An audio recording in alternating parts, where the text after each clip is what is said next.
Number 1. New room. This happened when I was 11 years old. My parents had another kid, and that made 3 of us. My older brother and I always shared a room. But when my mom got pregnant for the 3rd time, my dad decided to buy a 4-bedroom house for us to move into. I was super excited, because I was finally going to get a room to myself. The house had 4 bedrooms, as I mentioned. 3 of them were on the top floor, where there was only 1 on the bottom floor. The master bedroom was upstairs, and because my parents would need to be close to the baby, either my brother or I had to take the bedroom on the bottom floor. I took it, mainly because I thought it would be nice to be away from the rest of the family. I felt like there would be a lot of privacy.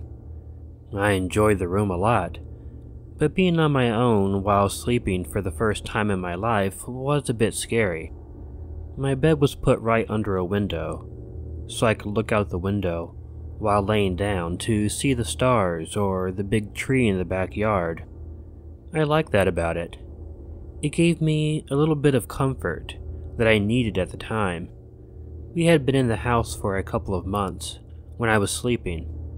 I'm normally the sort of guy who sleeps through the night with no problem. I don't even wake up to go pee. But something woke me up. It was dark. I looked around to try and find what had woken me up, but wasn't sure. I turned over and tried to go back to sleep. That's when I heard a knocking noise. It was coming from outside of the house. It was 4 really quick knocks. I almost jumped right out of bed because of how startled I was. Sitting up, I looked out the window. I didn't see anything other than the moon, but I also noticed that it was extremely windy outside too. So I just figured that the knocking I had heard was probably just a branch of the tree hitting up against the house from the wind. I closed my eyes to go back to sleep. A few minutes later, as I was beginning to doze off, I heard a couple knocks again, and they weren't rhythmic or anything, so I was sure I was right about it being the tree. I also heard the wind howling outside the house, and I wondered why it was so fierce that night. I wondered if the wind and the knocking would keep me from going back to sleep. It wasn't a problem I normally had, but almost every time I was about to doze off, either the howling of the wind or the tree branch knocking against the house would wake me back up.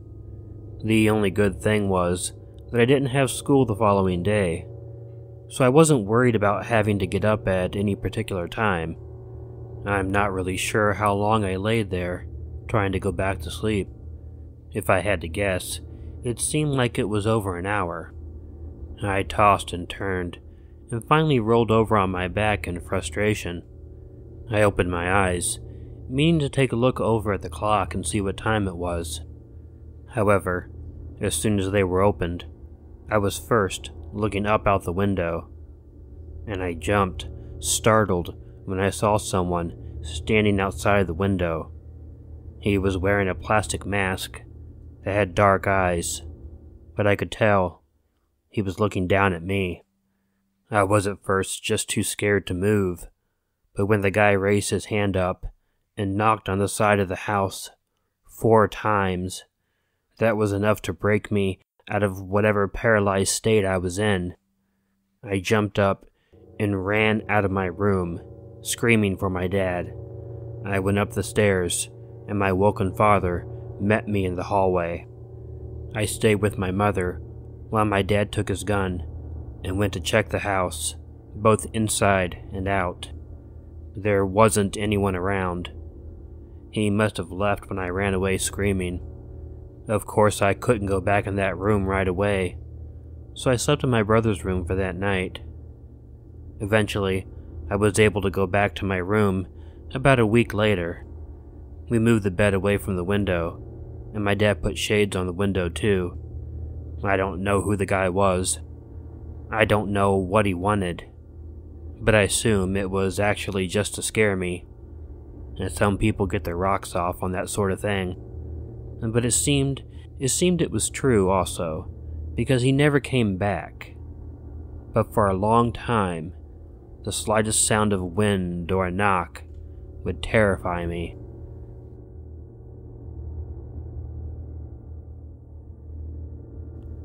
Number 2. Left alone. I didn't really know how scary this was when it happened to me. It was only a few years later when I realized how close I may have come to having something bad happen to me. I was 10 years old at the time. This was on summer vacation from school, and so my parents were at work during the day. My older brother, who was 15, was supposed to be home watching me while my parents were away. Now, I think we all know that a lot of 15-year-old boys want nothing less than to spend his summer days at home watching his 10-year-old brother. So it wasn't unusual for him to leave me in the house for a while on my own. Of course, he always made me promise that I wouldn't tell my parents about it. I enjoyed having the house to myself, so I never did. This was well into the summertime when my brother had left. All the doors were locked, and I was watching television. The phone rang, and I answered it. The man on the other end asked to speak to my father. I told him that my dad was at work. When he then asked if he could speak to my mom, I let him know that she was also at work. He then hung up the phone without leaving a message. I'm sure you know by now where this story is going to a degree. About an hour later, I was watching television still when I heard a knock at the door. I went to the door and looked through the window. I didn't open it though, because I knew that I wasn't supposed to do that. I may have been stupid enough to tell the guy that my parents weren't home, but I wasn't dumb enough to open the door. He asked me if he could come in. He said he knew my dad, and he was here to pick up a package that my parents had in their room. I told him he'd have to come back later. He wasn't having any of that, however. At first, he just kept insisting he would be in and out of the house really quickly. When I repeatedly refused, he then angrily walked away from the door. I went back into the living room, and I suddenly heard a loud knocking coming from the back kitchen door. I went into the kitchen, and sure enough, the man was back there and trying to get in. Now, I was really scared, and I told him he needed to leave, or I would have to call 911. He told me if I just let him in, nothing bad would happen, but if he had to break in, he would make sure something bad happened. And here's the part that is hard for me to understand even to this day. I was scared. And it's drilled into your head as a kid. If you are in danger or any sort of situation similar to the one I was in, then you're supposed to call 911. However, for some reason I couldn't explain, I was scared to make that call.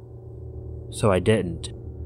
But I did tell the guy I was not going to let him into the house. Terrified, I left the kitchen and went back into the living room. I actually started crying, but still couldn't bring myself to make the phone call. It was then when I heard some sort of commotion coming from the backyard. There was some yelling and some obvious sounds of a scuffle. I had no idea what was going on, but that was the moment I was finally able to grab the phone and call 911 and tell the operator that someone was trying to break into my house. Then I heard the back door open up, and I remember screaming, telling them to hurry.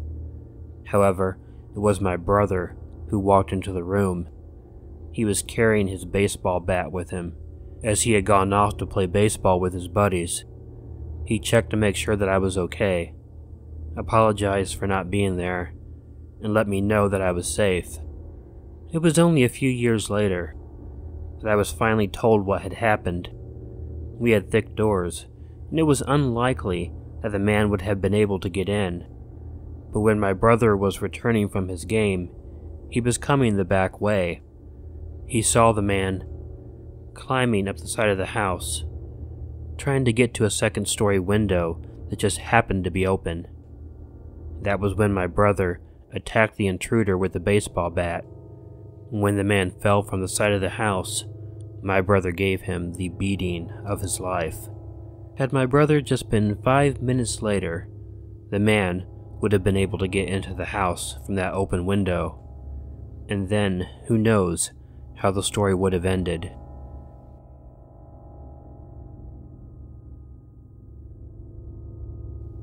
Number 3. Playground. On a really gloomy day when I was 10 years old, I decided to get out of the house and sneak down to the playground for a while. And when I had woke up that morning, the sky was completely overcast with dark gray clouds. It was a bit chilly outside as well, so I got my jacket on as well. As I walked outside, it was really surreal. The clouds were moving really fast in the sky. It was sort of like being in a dream. But it was really cool too, because there was like absolutely no one around except for me. That just added to the amazing, dreamlike atmosphere of everything outside. I want to explain the playground in this neighborhood. It was a fairly large area, surrounded by a ring of houses. It may have been close to the size of a football field. Half of it was used to play soccer, football, or baseball. In the middle of the area were monkey bars, a merry-go-round, slides and swings, and things like that. On this day, much like the rest of the neighborhood, there wasn't anyone in the playground area. So I was just gonna enjoy the strange, cloudy day on my own. I played around on the monkey bars for a while, before settling down on one of the swings. I was just so mesmerized by watching the clouds, so I just enjoyed sitting there, swinging back and forth. It was around that time when I saw someone begin walking in the area. I was a little disheartened at first, because I was enjoying having the area to myself. Plus this guy was a teenager, dressed in black, and was not really the sort of guy I thought I could enjoy myself being around. It was strange, though. He didn't come right over to the playground right away. He sort of lurked around by the houses, and I had to wonder what he was up to. I was worried about watching him, because I know people don't necessarily like being stared at. But I was a kid, and he was acting odd, so I couldn't take my eyes off him. He seemed to be lurking right beside a certain house, so I began to wonder if he was waiting for someone or something. After a while, he stopped pacing and lurking around those houses. He then began walking in a straight line right for the swings. I was mildly panicked, but even though he was acting weird, I didn't immediately worry. But when he picked up the pace, I could tell he was coming for me, and not in a very friendly way. The closer he got, I could see his face was very angry. I didn't know what to do other than getting up and trying to run off. The problem was that he was bigger than me, and he had already made good ground on me. I tried to run off, but he easily caught up with me and tackled me to the ground. Pinned there, I felt him take out a knife, and he held the blade up to my neck. "Get out of here, kid," he said to me. "You tell anyone that you saw me back here, and I'll bury this knife in your neck. You'll be dead in a minute." I was crying at that point, but I realized he wasn't going to hurt me. I promised I wouldn't say anything at all. He pressed the knife harder against my throat and told me to make sure that I didn't. When he finally let me up, I started running away from him as fast as I could. I was, of course, crying and just wanted to get home. I didn't stop running until I got to the house, and then I ran up to my room. I stayed in my room pretty much all day, scared to come out. I found out later that a teenager tried to break into a home over by the park. He didn't even get in the window he was trying to open before the police arrested him. I pretty much figured that was the guy who attacked me in the park.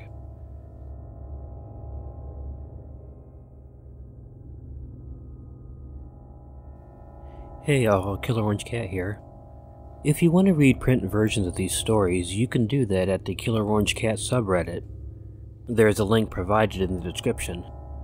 In the meantime, if you like this video, please let me know by hitting the like button. If you're not already subscribed to Killer Orange Cat, please consider subscribing by using the button below, or using the icon of Ichigo the cat that will appear at the end of this closing. Feel free to leave me a comment to let me know what you think of the video, and consider sharing it with someone you think might enjoy it. You can always follow Ichigo and myself on Facebook and Twitter using the links in the description. If you have a story you'd like narrated on Killer Orange Cat, please feel free to submit it to the address provided in the description. My main requirement is that the story is original, meaning it has not yet been read on any other YouTube channel. And please, whatever you do, don't forget to make sure to check in your closet and check under your bed, because you never know where a Killer Orange Cat might be hiding. Good night.